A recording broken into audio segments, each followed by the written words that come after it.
Ooh, boy, do we love blockbusters. And this is a truly blockbuster type trade in the National Hockey League. Par on one end, you got the Carolina Hurricanes receiving Mikko Rantanen and Taylor Hall. On the other side, you got Colorado receiving Jack Drury, Martin Necas, second round pick, and a fourth round pick. Then on the other side, you got Chicago retaining 50% of Mikko Rantanen, plus getting a third round pick. Wow, unexpected trade, and I expect more trades to come in even before Four Nations potentially, or overall throughout this season before the trade deadline looms. But in January 24th, Par, what a trade.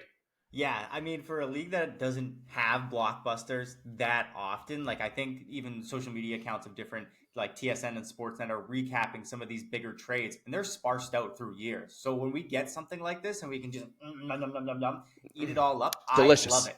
Because now the gears are turning. As soon as this trade happened, people are like, oh, Crosby, is Crosby being traded?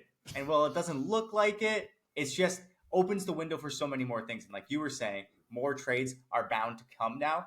Teams are treating the Four Nations as like a soft trade deadline where they can kind of get some of their work done ahead of time and they don't have to wait till that last minute. So I think there is more to come. Dave, though, who do you think comes out on top with this one?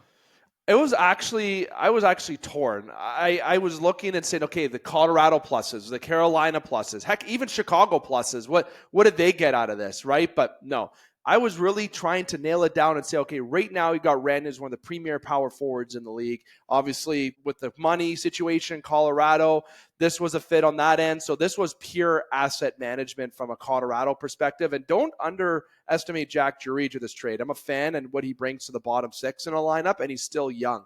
I think that the Colorado Avalanche win this trade now and also win it for the future. Obviously, Carolina gets a very elite power forward scorer in their lineup, which is impressive, and he'll play well with his fellow countryman Sebastian Aho, which makes it very much more interesting for Four Nations.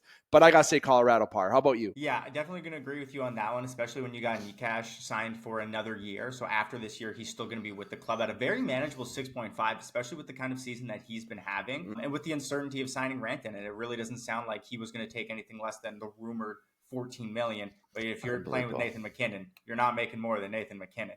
So I think it just makes sense for Colorado to move on. Don't treat it as an own rental, dumb term as is. Get on with it. Get another first line forward and some extra stuff. I think it only makes sense for Colorado. Chicago also $4.5 million for a third round pick. That seems steep. Yeah, there could have been more done. What will Mikko do without Nathan, and what else will Colorado do? We'll see. Comment below what you think about the trade.